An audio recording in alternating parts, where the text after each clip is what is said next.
Right on. Let's get right into it. This guy is brilliant when it comes to movies and music and television series. I don't know how he does it. He comes and goes on a rainbow. How about it for the wonderful Michael Snyder, the Culture Blaster? Hello, sir. Hi, Mark. Welcome to the weekly Culture Blast on the MTS, or as I like to call it, Mike's Madness. Oh, yeah. And congratulations on doing very well so far in the Mark's Madness competition. I'm not sure of my status in the brackets, but I think Simon Cowell may have let me down again.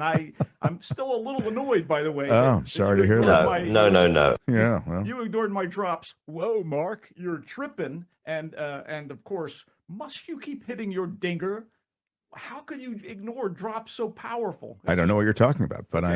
I'm glad I ignored them now that you've reviewed them. I'm so disgusted by her photo op. In front What is of it? What's happening? I have to turn him up. What's happening? Yeah, I think you can hear him in the room, but Well, you can't have to hear him. hug the microphone. I really don't. I don't believe I'm turned on. We to can do hear on what this he's spot. saying, so he just has to maybe talk I a little just have to louder and shout. rock It's and roll. like news for the hard of hearing on SNL. Mm-hmm.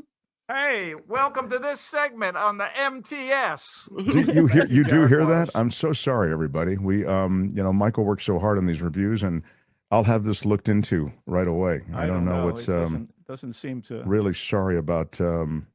Yeah, we're pushed up against it. Okay, go for it, I'll get out of your way. And go for it, Michael Snyder. Okay, look. We are confronted by so many movies, and we have so little time.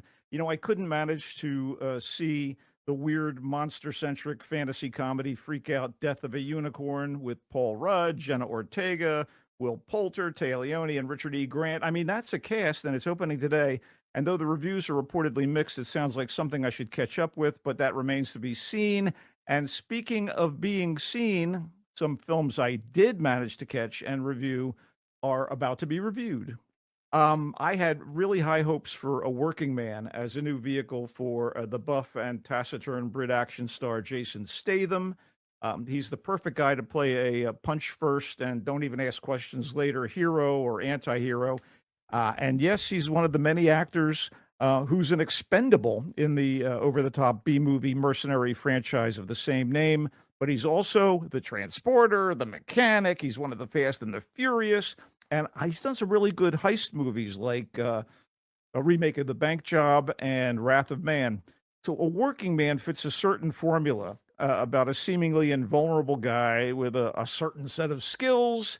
And Statham's terse ex-military man turned construction worker, who is also a widowed dad to a cute little girl, has to save the kidnapped daughter of his kindly boss, Michael Pena, from a human trafficking ring. And if this sounds like a variation on Liam Neeson movies like Taken, it falls short of that standard. Unfortunately, A Working Man makes The Beekeeper, similarly violent David Ayer directed Jason Statham vehicle from last year, seem like Shakespeare, with a whole lot of shaking and spearing, of course. Anyway, Ayer, who is the director and co-screenwriter here, strikes me as a decent action director and a very uneven screenwriter.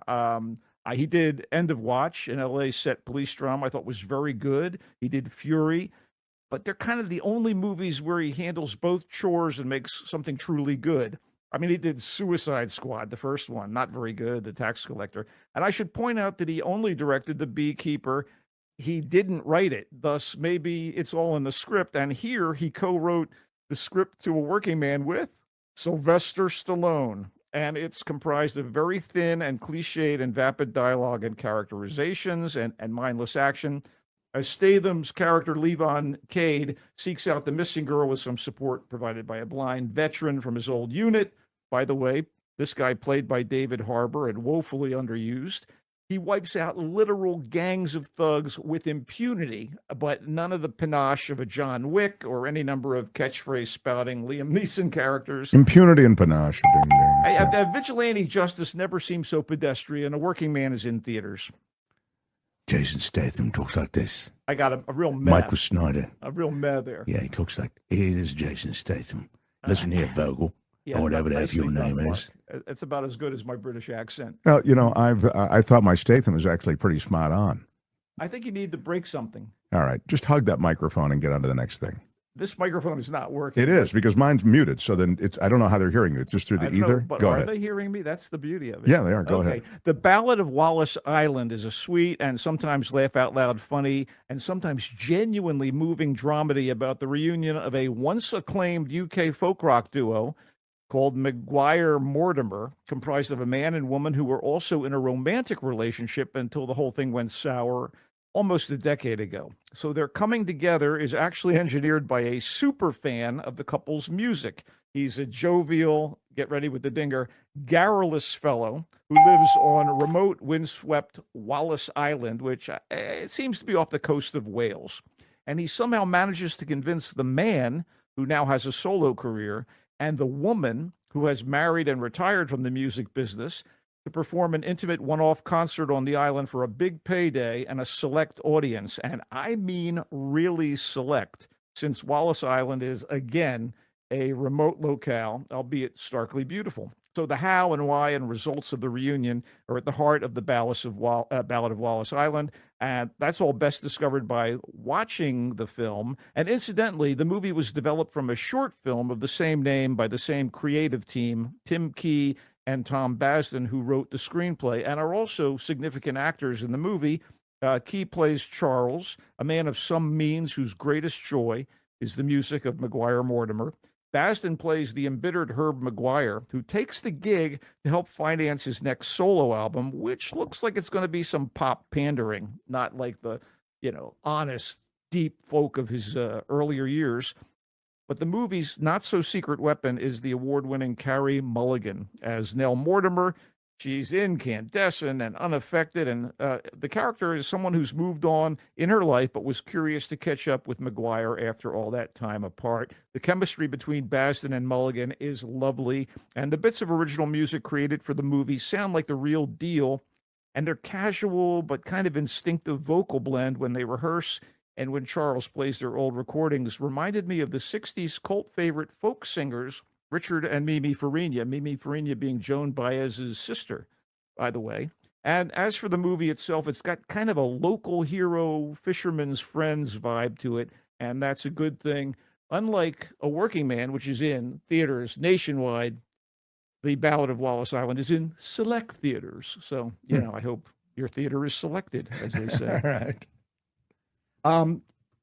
Considerably funnier than the Ballad of Wallace Island, although quite a different species of movie with a very dark historical backdrop. The Penguin Lessons is a comedy with dashes of drama inspired by the actual experiences of a British teacher in 1970s Buenos Aires who finds himself, quote unquote, adopted by a penguin as a military coup throws Argentina into chaos. So Steve Coogan, best known for the Trip film and TV franchise and projects where he plays the hilariously pompous Alan Partridge, is a major plus here as the nomadic teacher hired by an upscale private school to teach English to its mostly well-to-do students. And Coogan is ideal in the part, whether reluctantly bonding with the penguin and then using the bird to connect with his bulky class, or grappling with the genuine peril being unleashed on the citizens of Buenos Aires. It was written by Jeff Pope, who also wrote the screenplays for the fact-based Philomena, The Lost King, and Stan and Ollie, so he's kind of in his comfort zone here. And it was directed by Peter Cattaneo, who was the director of The Full Monty, speaking of quirky, heartwarming British comedies, kind of like The Ballad of Wallace Island and this. It also co-stars the veteran actor Jonathan Pryce of Brazil and most recently TV's Slow Horses. He plays the headmaster of the school. Although it's a bit lightweight and does not always mesh its light and dark sides, the charm and the appeal of the Penguin Lessons reflects the impressive pedigrees of those who were involved in the production. Yeah, this looks like it's a great crew. This also is in select theaters. By the way, both this and the Wallace Island film, they're going to play well at home, but it would be nice to support good movies in a movie theater, as they said to great effect during the Oscars with that little bit they did. Good old Conan O'Brien. Moving on. The Friend is upon us. More of a rumination on love and loss than a shaggy dog story. Screenwriter-director Scott McGahee's dramedy, The Friend. Rumination, I'll take.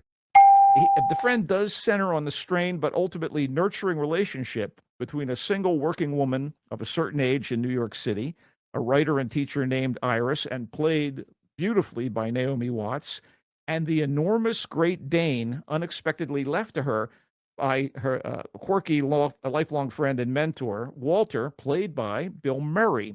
And this guy, Walter, was an author and bon vivant who passed away, and she had a brief fling with him, but they were lifelong friends.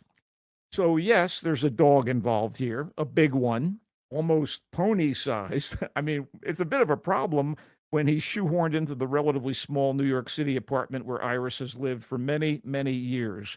But this movie is about deep connections, whether we want them or not. And Apollo the dog is enormous, and he's also mourning his master. And as such, he's capable of wrecking a cramped apartment. And in fact, the building where Iris lives has a strict no pets policy, which means she risks eviction if she honors her late friend's wishes and keeps Apollo. All of this is compounded by Walter's widow, his ex-wife, who is played lovingly enough by, she's a terrific actress, and we don't see her enough. But Carla Gugino plays the ex-wife, and I was like, where have you been for the past few years, Carla Gugino? In any event, there's also issues with a daughter from another liaison of Walter's. There are neighbors, a building janitor. The Friend is a very thoughtful, low-key character study. And again, it's all about the connection between humans and animals. And it addresses all that with warmth, a bit of wisdom, and some genuinely amusing moments. It's a little short on Bill Murray, but Naomi Watts makes up for it with a very deep, complex, and vulnerable performance. And so does the sad-eyed behemoth, Apollo. Amazing. Those eyes, those doggy eyes. That's sweet. Make your eyes mist up. The Friend, like a couple of these other movies, is in select theaters, and it, too, will play well at home. Let's just wrap up quickly with a horror movie I just caught last night. They waited till the end of the week to show it to us, so we couldn't ruminate too long on it. It's called The Woman in the Yard. It's a horror film by a guy who has made a few really good horror movies. Homé Collet-Serra, he's the director here, and he didn't write the script, and it's not great, but it does feature a terrific actress in the central role, Danielle Deadweiler, who was so good in The Piano Lesson, and she plays Ramona, who has survived an auto accident with her husband after they've moved to a rural home that was a fixer-upper that he thought was going to be their dream home, and they get in a car accident. He dies. She's kind of broken up. Her leg is in, a kind of cast and support, and she's barely able to hobble around the house. Her two kids, a kind of adolescent boy and a cute little girl, they're all dealing with grief, the loss of dad, and for some reason, out on their front lawn, such as it is, suddenly appears a woman with a veil, all in black, sitting on a kind of antique chair and just staring at the house. So this is our, creep show character. And the question is, who is this woman? What is her deal? And how will she impact the family? What does she know about the auto accident? Who's responsible? It just has great tension for a long period of time. And it seems very creative, but the denouement is kind of confusing. It just doesn't work. Doesn't pay off, huh? No, the payoff is really kind of, weak. But again, getting there is sort of fun. And if you're a horror fan, maybe you watch it streaming, but I wasn't too impressed with the movie as a whole. That's it. I've got a ding denouement, of course. Let me recap the Culture Blaster. He, as you just heard, woman in the yard, the tension's well established, but doesn't really pay off. That's what he said. So, the great sin of being muddled. Yeah. I mean, you got to have the payoff. Got to have the finish. Just got to. The Friend, the Naomi Watts, Bill Murray offering about deep connections. Morning.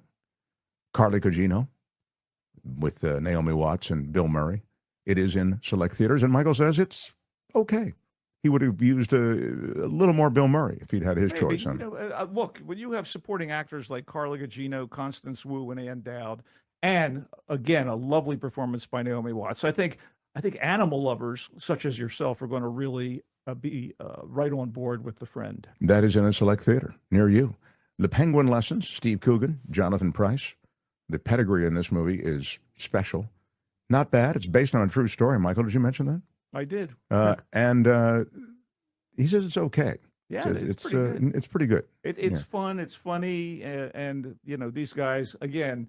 They're going through their paces, but I love Steve Coogan. Yeah, I could watch him do anything. Pretty wonderful. The Ballad of Wallace Island is this folk rock duo relationship that I kind of lost it all. It sounded to me like it's sort of it's comedic, but it's also a little romantic. It's about a lost love. It's about reconnecting, trying to get them with back together years down the road. Yeah, creative duo as well.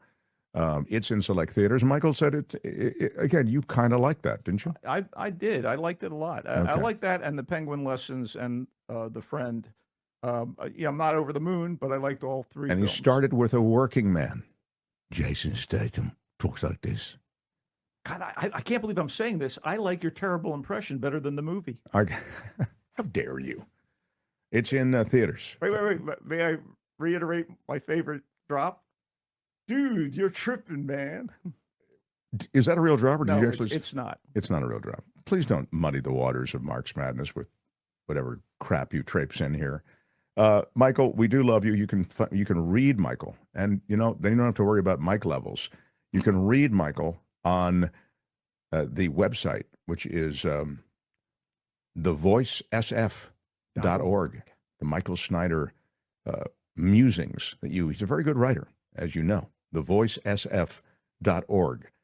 Quickly, Giants win their home opener. No, they won the home opener for the Cincinnati Reds, and this they should say the repeat a factoid. I heard this was the first time in franchise history that they engineered a come from behind victory in the 9th inning while on the road at an opening day game. I know it's convoluted, but it's kind of a record. Is it Wilmer Flores who hit the homer? Was it Wilmer Flores? Say it with Flores, as I like to occasionally burst out with when he does something good. And I got to tell you, it seems to me that Willie Adames is a spark plug. He went 0 for the game, but he had sterling defense and man on the bench and in the dugout when good things are happening. He is pumping them up. So all right. He comes and goes on a rainbow. Bye-bye, Michael. Bye-bye. Bye-bye. Sorry about some microphone snafus. I don't know.